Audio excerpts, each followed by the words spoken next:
이번엔 전문가 취재 기자와 함께 자세한 내용 알아보겠습니다.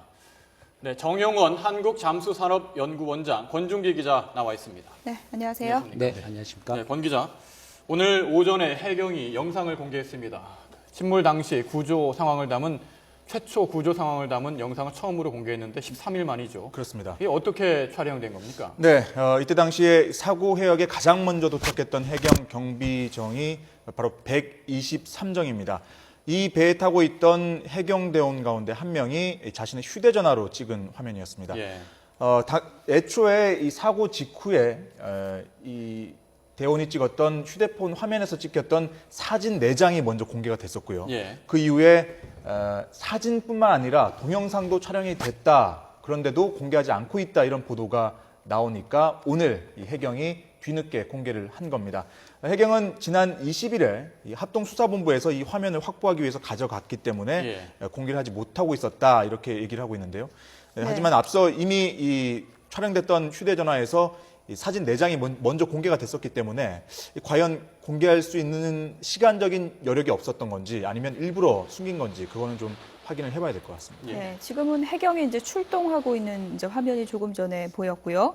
해경이 출동해서 이제 가장 먼저 구조된 사람들이 바로 이제 선원들로 나타나고 있죠. 그렇습니다. 지금 그 화면을 보면서 좀 설명을 예. 드리면 좋겠는데요. 시간대별로 한번 보겠습니다. 예. 해경 선박에서 촬영이 됐던 거는 이 9시 28분부터입니다. 바로 지금 보시는 화면인데요. 예. 지금 해경 123정이 사고 해역으로 그 해경 말에 따르면은 전속으로 지금 가고 있는 겁니다. 이게 목포 해경, 그렇죠? 목포 그렇습니다. 해경에 포함된 거죠. 그 사고 해역에서 17km 떨어진 지점에서 경비 임무를 수행하다가 신고를 받고 이 사고 해역으로 급히 네. 지금 출동을 하고 있는 화면입니다. 도착한 게 몇 분인가요? 도착을 지금 시간대가 9시 반쯤 됐고요. 예. 왼쪽에 상선이 보이고 가운데 쪽에 기울어지고 있는 세월호의 모습이 보입니다. 세월호 근처까지 갔을 때는 9시 35분쯤이었습니다. 이미 도착하기 전에 그 해경 헬기가 한 대 떠 있는 게 눈에 보이고요. 예. 그리고 이 선박 옆에는 그 쏟아진 화물들도 여러 개 보이고 있습니다. 이때 화면이 바로 9시 35분쯤입니다. 이 근처 해역까지 가서요. 일단 가장 먼저 한 게 이 선수가 이 한미 쪽을 향합니다. 이때 당시에 화면에는 보이지 않지만 한미 쪽에서 안에 있던 기관부 선원들이 수신호를 보냈다. 그래서 이쪽으로 고무 그 단정을 보내게 됩니다. 조금 있으면은 단정이 이 섬 밑쪽에 있는 3층으로 향하는 모습을 볼 수가 있는데요. 화면을 보면서 좀 더 이해를 하면 지금 45도 정도 이상, 50도 가까이 기울어져 있는데 이 갑판에는 아무도 없습니다. 지금 이 상황에 지금 구조정이 접근하고 있는 상황인데요. 안타까운 사실은 저희들이 여러 번 지적을 했고 했지만 이 많은 승객들이 안에 있지만 이 갑판에 올라와 있는 사람은 없거든요. 왜 이런 일이 벌어지게 됐는지 너무나 안타깝습니다. 네. 이때 당시에 헬기도 떠 있고 헬기랑 이제 비슷한 시간에 도착한 건가요? 헬기가 먼저 도착을 예. 했었고요. 이 경비정이 이후에 도착을 합니다. 이 당시에 해경 123정에 탔던 대원 중에 한 명도 갑판에 사람이 없는 게 너무 이상했다 이렇게 네. 얘기를 하고 있거든요. 지금 구조정, 해경 구조정을 타고 오는 사람들은 선원들이겠죠. 그렇습니다. 첫 번째 지금 그 단정을 타고 오는 사람들인데요. 지금 예. 모자이크가 돼서 잘 안 보이시겠지만 원본을 보게 되면 이때 타고 있는 사람들은 대부분 기관사들 내지는 뭐 기관부 선원들로 보입니다. 이 옷을 이미 작업복으로 입고 있었고요. 이 기관부원들은 어디 있었습니까? 당시에 과연으로 이제 구조정이 접근하니까 바로 올라탔는데 어디 네. 있었던 거죠? 그렇다면 이미 지금 시간상 이 35분쯤부터 예. 3층 좌연 쪽에 있는 3층 기관부 선실 옆에 있었던 거죠. 그래서 당시에 해경 경비정이 도착하니까 수신호를 보내서 이쪽으로 와라. 그래서 지금 해경의 단정이 지금 저쪽으로 간 겁니다. 그러니까 그 기관부 선원들은 이미 사고가 난 이후부터 탈출할 생각을 하고 있었던 거죠. 마지막 VTS 교신이 9시 38분까지 이루어졌으니까요. 예.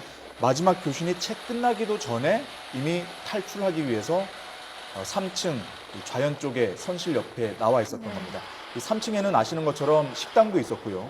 여러 가지 휴게 시설이 있었으니까 이 기관부 선원들이 있던 곳 바로 근처에 지금 나오기는 7m 정도 떨어진 곳에는 승객이 있었다는 얘기거든요.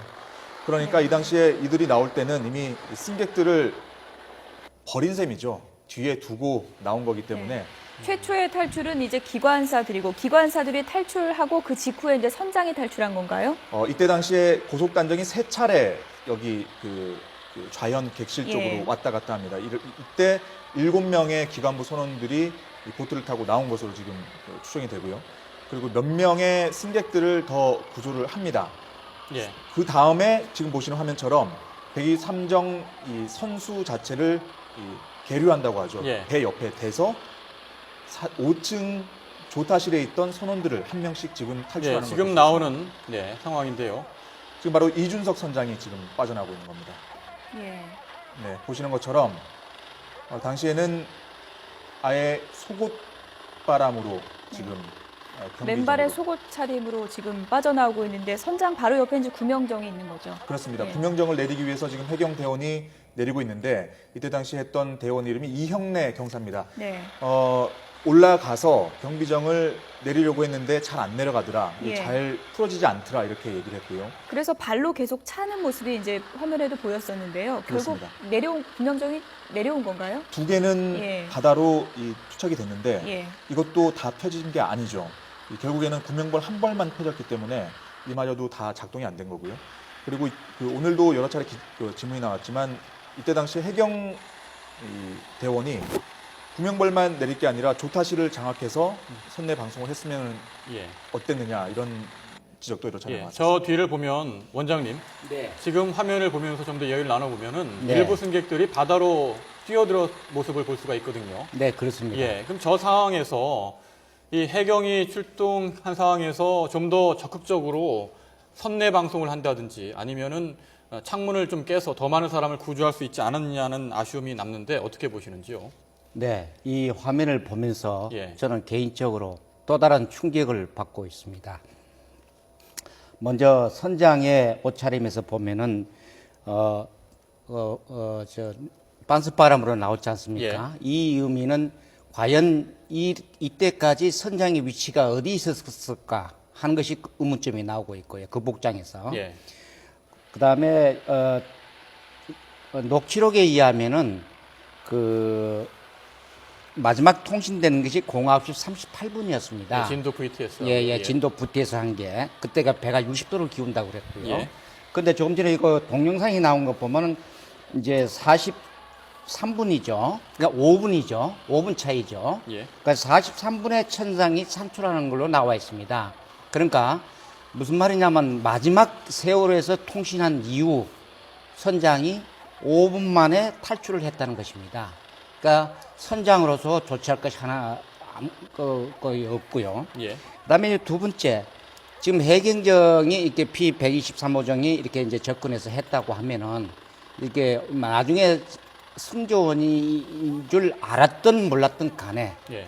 사람을 구조하는 것은 해경정의 기본 임무가 있습니다. 그래서 그건 맞는데 그러나 승무원인 줄 그 조금이든 알았던 나중에 알았던 순간적으로 알았던 제 개인적인 생각은 그 승무원들을 다시 배로 복귀시켜서 승객들을 퇴선 조치하고 또 부축자가 부상자가 있으면 부축해서 끄집어내야 들고 나오게 해야 되고 이런 것들이 해난 구조의 해경정의 임무가 아니냐 그런 임무도 좀 소홀히 했지 않느냐 하는 걸 들면서 라이프 레프트 차고 하는 모습을 보면서 그게 문제가 아니라 안에 선내가 몇 명이 있느냐 그다음에 또 다친 사람이 몇 명이 있느냐 현재 상황이 어떤 상황이냐 이걸 파악해서 승객들이 할 일을 다 못했다면은 예. 해경이라도 이 일을 좀 해줬으면은 좀 더 참 희생이 적었지 않나 이런 아쉬움도 좀 보면서 예. 저는 개인적으로 큰 충격을 받고 있습니다. 예. 네, 권주기 기자. 네.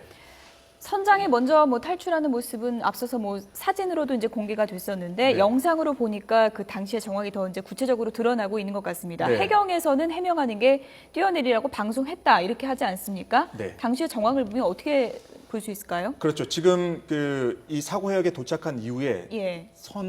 승객들이 갑판으로 나오지 않고 있는 상황. 그래서 안에 있는 승객들을 빨리 갑판으로 빼내는 게 아주 중요한 상황에서 예.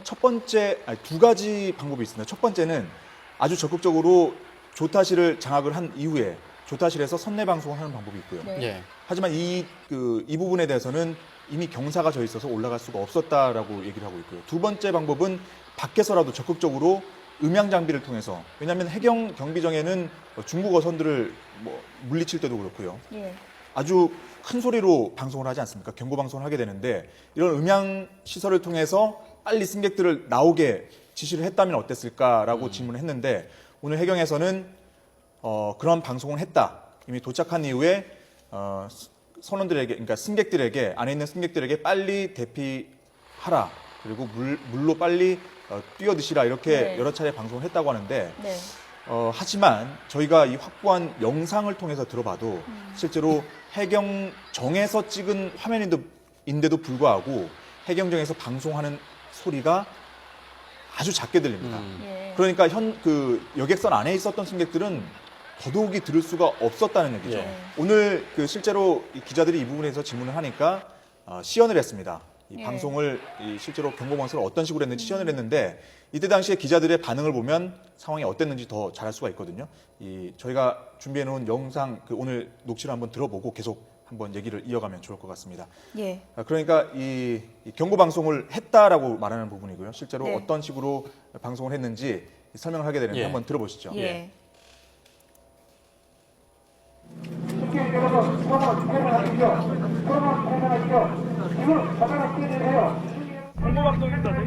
이 정도면 선내에서 들려요? 여기서도 잘 안 들리는데 선내 들린다고요? 그 여객선 선내는 모르죠. 그거는 모르는데 밖에서 이렇게 할 때는 들리죠. 선내가 안 들리면 아무 소용없는 걸 왜? 네. 예, 마지막 말이 끊겼는데 선내 안 들리면 무슨 소용이 있느냐 기자들이 이렇게 반문까지 했었습니다. 그러니까 예. 현장에서 바로 앞에 들어도 사실 소리가 그렇게 크지 않은데 예. 어떻게 사고 해역에서 게다가 헬기가 떠 있는 상황이면 굉장히 소음이 심하거든요. 그러니까 여객선 안에 승객들이 어떻게 그 소리를 들었을까 생각해 보면 사실 거의 아마 못 들었을 가능성이 크다고 봐야 되겠죠. 그렇죠. 바다인 것도 있고 바람도 불었고 보면은 헬기까지 떴지 않습니까? 여러 가지 소음도 많았을 텐데 유리창도 두껍고요. 예. 근데 어떻게 들렸을지 참 이해가 가지 않는 대목입니다. 네. 네. 소리를 듣기가 힘들었겠죠. 네, 그런 그렇습니다. 상황이라면. 예. 그런데 여기서 한번 짚고 넘어야 될 게 지금 선장이 퇴선 명령을 내렸다고 자꾸 거짓으로 좀 하고 있지 않습니까? 예. 그 이전에 선장의 퇴선 명령하기 이전에 퇴선 준비란 명령도 내려야 됩니다. 퇴선 준비요. 예, 퇴선 준비 명령을 내려야 됩니다. 물론 상황이 급할 경우는 퇴선 준비 명령과 퇴선 명령을 동시에 할 수도 있겠습니다만은 선장 입장에서는 퇴선 준비 명령도 내려야 되고 퇴선 준비 명령, 퇴선 명령도 내려야 되는데 퇴선 명령만 이렇게 자꾸 강조하는 것은 선장으로서 정말 이 선장 입장에 놓고 보면 정말 배도 아닌 배에 선장도 아닌 선장이 일으킨 참 바다의 비극이다. 저는 그렇게 생각하고 있습니다. 네. 예. 해경이 현장에 출동할 때는 그 배 안에 수백 명이 있다는 사실은 알았다는 거죠. 그렇죠. 오늘도 얘기를 하는데 123정 이 정장 같은 경우도 당시에 진도 BTS를 통해서 4,500명이 배에 타고 있다라는 걸 알고 있었습니다. 그러니까 처음에 도착했을 때도 왜 이렇게 승객들이 갑판에 없을까라고 의아하게 생각을 했다면 좀 더 적극적인 조치를 취하는 게 맞지 않았나. 왜냐하면 예. 일부 선원들 결과적으로는 선원들부터 먼저 탈출을 했던 거고요. 예. 그리고 몇몇 승객들이 바다로 뛰어들기는 했지만 아직도 수많은 승객들이 배 안에 있을 걸로 충분히 짐작이 가능한 예. 시점이었습니다. 123정이 출동을 하면서 세월호와 직접 교신을 했다면 조타실에 있는 선원들을 통해서 선내 방송을 이렇게 해라 라고 지시를 내렸다면 안전하게 대기하지 말고 갑판으로 빨리 나와 탈출해라 이렇게 지시를 해야 되는 거 아니겠습니까? 당연하죠. 예. 당연해야 하고요.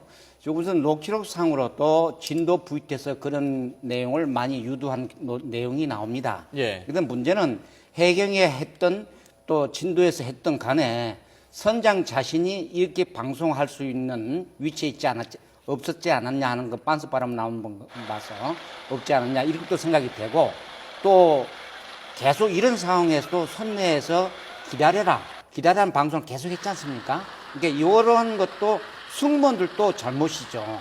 이런 방송하기 없는 거죠. 그러니까 이런 것은 총체적인 현재 이렇게 될 수밖에 없는 상황으로 가고 있는 이런 상황으로 말씀드릴 수가 있겠습니다.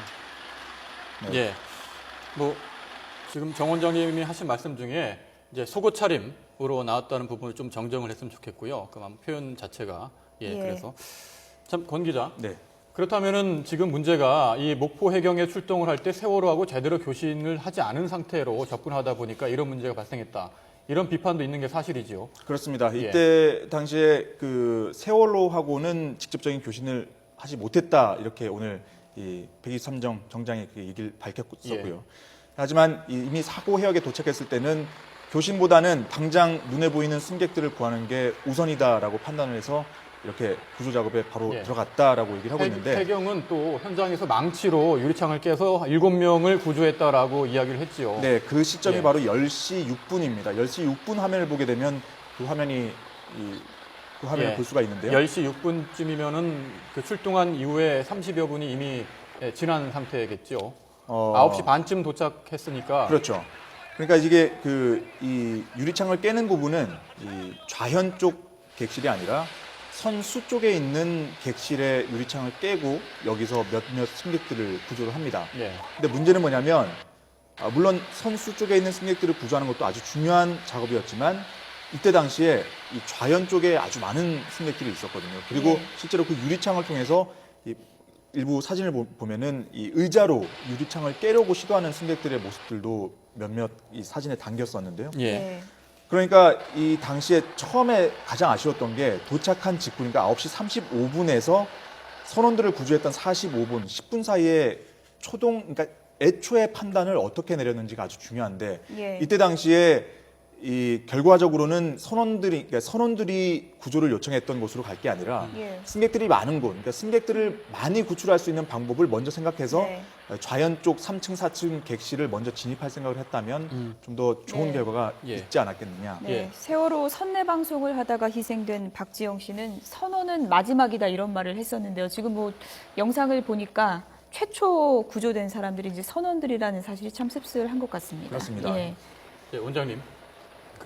조금 전에 저희들 이야기를 조금 나눴습니다만 123정이 100톤급 아닙니까? 네, 그 화면을 정도입니다. 보니까 6,800톤급 대형 여객선 구조를 하기 위해 너무나 작고 규모가 작은 그런 배가 아닌가 생각이 드는데 이렇게 한 척만 보내도 되는 건지도 궁금한데요. 어떻게 보시는지요? 네, 우선 초기 상황인데 제일 급하게 달려온 게 그 한 척이 있을 겁니다. 그래서 한 척만 그 능력 관계는 말씀드릴 상황이 아닌 것 같고요.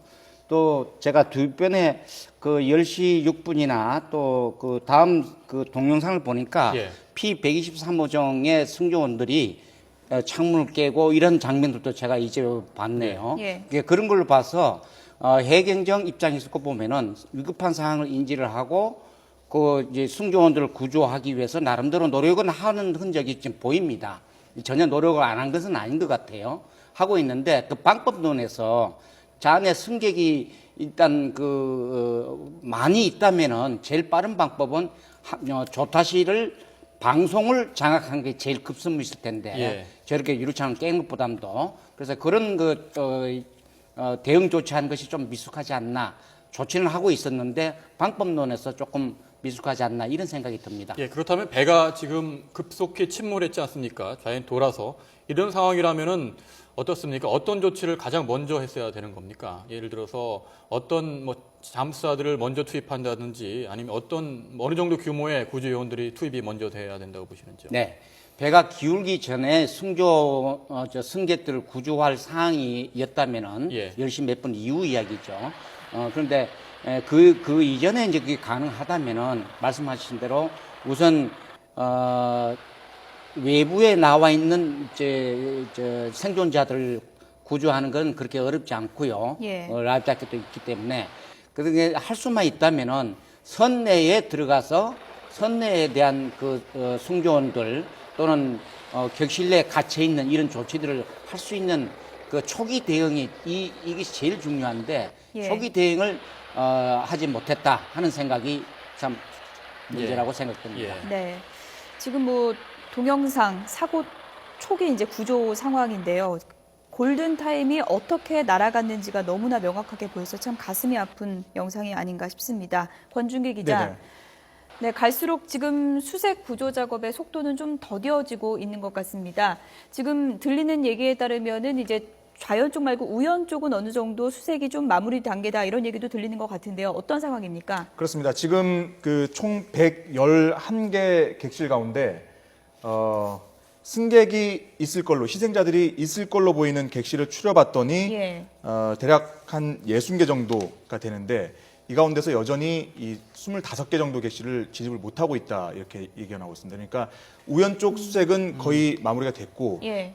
중앙 객실 부분도 일부 들어가긴 했는데 예. 문제는 가장 지금 그 수면에, 그러니까 지금 바닥에 닿아 있을 걸로 보이는 이 좌연 쪽 객실 진입이 어렵다는 거죠. 예. 그래서 어제는 이 합동구조대책본부에서 그 일부 절단을 하거나 예. 폭약을 쓰는 방법도 얘기가 나왔다고 하는데 문제는 예. 이 안에 있을 희생자들의 피해가 우려되기 때문에 그런 예. 방법을 섣불리 택할 수가 없다는 겁니다. 예. 그래서 현재 가장 급선무는 이 중앙 객실을 넘어서 좌연 객실로 진입하는 건데 기상 상황도 워낙 안 좋고요. 예. 그리고 수심도 깊어지는 데다가 현장에 그 배 안에는 구조물이 가로막고 있는 곳이 많기 때문에 네. 지금 물리적으로 진입할 수가 아주 힘든 그런 상황으로 지금 얘기가 들리고 예. 있습니다. 배 안에 구조를 담은 그래픽이 저희들이 준비가 되어 있는 걸로 알고 있는데 혹시 그래픽을 보면서 이야기를 나눠볼까요? 네, 준비됐으면 넣어주시죠. 예, 지금 3층 현재 수색 중인 곳 그리고 진입 시도 중인 곳을 색깔로 구분을 해놨습니다. 먼저 세월호 3층인데요. 선수 쪽의 패밀리룸은 현재 진입 시도 중에 있고요. 선수 쪽에 있는 작은 격실들에도 아직 진입 자체를 못하고 있습니다. 그 외 식당을 비롯한 라운지, 복도 등은 수색을 마친 상태입니다. 네. 네. 4층 상황도 좀 볼까요? 네, 권주기 기자가 설명을 좀 해주시죠. 네, 지금 그 화면에 왼쪽이 바닥에 닿아 있는 부분이고요. 예. 오른쪽이 그 수면 쪽입니다. 수면을 향하고 있는 쪽입니다. 그래서 수색대원들, 잠수사들이 오른쪽부터 진입을 시작해서 지금 우현 쪽 객실들은 대부분 수색을 마친 상황입니다. 하지만 가운데, 중앙 객실 가운데 중에서도 선수 쪽은 아직 진입이 안 된 상태고요. 예. 그리고 중앙 객실 쪽도 가운데 부분도 패밀리룸으로 적혀 있는 저 좌연 쪽 객실은 진입이 안 됐습니다. 특히 4층 선미 쪽에는 이 단원고 학생들이 예. 다수 있을 걸로 지금 추정이 되고 있지만 예. 가운데 중앙 객실 쪽에 큰 구조물이 가로막고 있다. 그래서 예. 가운데 객실을 통해서는 진입할 수가 없는 상태라서 다른 객실을 통해서 우회 진입을 하려고 하는데도 이것도 좀 여의치 예. 않은 상황이다. 이렇게 지금 예. 얘기가 들리고 원장님, 있습니다. 지금 4층 좌연 쪽 진입이 상당히 이제 애를 먹고 있는 그런 상황인데요. 네. 어떤 방식을 좀 동원하는 게 필요할까요? 네. 우선 그 4층 객실의 인원이 제일 많았죠. 예. 353명이요. 그 제가 그 개인적으로 이렇게 통계를 이렇게 보면은 오른쪽에서 그 화면에 그 빨간색 이 부분에 예. 그 인원이 상당한 인원수가 많이 나왔습니다. 날짜별로 제가 다 말씀 못 드리겠고, 사우시라고 쓰는 그 뒷부분, 그 인원이 22일 날, 23일 날 해서 그쪽 구역에서 약 한 41명 정도가 이렇게 거기 많은 인원이 거기서 나왔고요. 예. 그 다음에 함수 우연 쪽에 이렇게 놓고 보면은 4월 19일 3명부터 시작해서 20일 날, 22일 날, 23일 날 제일 많이 구조가 된 게 23일 날에 대폭적으로 인원이 많이 구조가 돼서 예. 오른쪽에 빨간 부분이 되어 있습니다. 아까 기자분께서 설명하신 대로 노란색 부분은 앞으로 시대할 부분이 있고요. 그 대신에 지금 이제 수색 구조에 있는 부분은 현재 현장에서 격실 내에 강한 조류의 영향을 해서 이제 격실 진입이 난항을 걸 거르고 있고 예. 또 잠수 장비도 현재 수심이 수심이 자꾸 깊어지고 있기 때문에 스쿠바의 잠수 제한 수심인 40m를 임박하고 있어서 정말 그 공기 잠수 SSDS 장비가 한정할 수 있는 상황에 있고요. 그다음에 이제 나머지 노란색 객실에 있는 이런 부분 4층, 3층 예. 좀 더 수심이 깊은 곳에 그 미로 같은 구역이지만 좀 탐색 구조를 해야 될 상황입니다. 저희들 5층 그래픽도 준비가 돼 있습니까? 혹시 5층 그래픽이 준비되어 있으면 이야기를 나눠볼까요? 예. 네. 조금 전에 영상에서 보셨던 것처럼 그 선원들이 나오던 그 조타실이 있는 쪽이 바로 5층이었습니다. 예. 이 조타실에 있던 선장과 선원들이 빠져나간 곳이기도 한데 현재 바닷속 가장 깊은 곳에 있습니다. 선체가 기울어지면서 5층이 거꾸로 전복된 건데요. 철판이 진입로를 막고 있다고 합니다. 그래서 진입이 이루어진 곳은 단 한 군데도 없습니다. 네, 지금 이제 중요한 것은 이제 3, 4층이 될 것 같고요. 권준기 기자, 네. 오늘 수색 구조 작업은 이제 앞으로 이쪽에 좀 집중이 되는 건가요? 4층 쪽에? 그렇습니다. 사실 예. 근데 지금 조류가 좀 빨라지기 시작하면서 속도가 눈에 띄게 많이 더뎌졌습니다. 예. 지금 보면은 24시간 동안 전혀 실적이 없는 시간대도 있을 정도로 지금 잠수 작업이 원활하지 않은 지금 상황인데요. 그래서 지금 현재도 계속 정조 시간을 이용해서 이 3층, 4층 객실 이 중에서도 중앙객실 너머로 들어가기 위해서 시도를 하고 있는데 그 작업이 쉽지 않은 겁니다. 그래서 특히 어제 오늘 계속해서 얘기가 나오는 게 희생자들의 유실 가능성. 야, 지금 많은 희생자들이 선내가 아니라 특히 초기에는 선내가 아니라 밖에서 유실된 희생자들을 많이 수습을 했었기 때문에 예. 혹시 이 선내가 아니라 밖으로 유실될 수 있는 희생자들을 놓치지 않기 위해서 지금 여러 가지 작업들을 하고 있습니다. 특히 쌍끌이 여선도 그렇고 다짜망도 그렇고 여러 가지 그물 작업을 통해서 네. 혹시나 있을 수 있는 이 희생자들 유실에 지금 대비를 하고 있는 그런 상황입니다. 예. 과거에 안타까운 일이지만 천안함 때도 한 여러 구를 찾지 못한 경우가 있었지요. 네, 이번엔 그때도 그런 일이 없어야 될 것 같은데요. 예. 예, 그때도 46용사 중에서 예. 6명이 산화되어서 있습니다. 예. 마지막 질문 드리겠습니다, 원장님. 일부에서는 지금 수색이 어렵다 보니까 폭약이나 단절기 등을 이용해서 선체를 조금 열고 들어가야 된다. 이런 의견도 있거든요. 어떻게 보시는지요? 네, 그거는 이제 기술적으로 가능한 일입니다. 그리고 수중 폭파나 이런 폭약한 사용 방법은 SS나 UDT에서 아주 취급을 많이 훈련을 하고 있기 때문에 예. 가능합니다. 그래서 이로 인해서 어떤 내부 구조의 변형이나 큰 구조는 그만큼 쓸 정도 폭약을 쓰지 않기 때문에 실종자 가족들이 이제 허락이라나 할까 하여튼 공감대가 형성이 된다면은 현장에서 어려움이 좀 헤쳐나가는데 도움이 되지 않겠나 이런 생각이 됩니다. 예. 네. 오늘 말씀 여기까지 듣겠습니다. 네, 정경현 한국잠수산업연구원장 그리고 권준기 기자였습니다. 두 분 고맙습니다.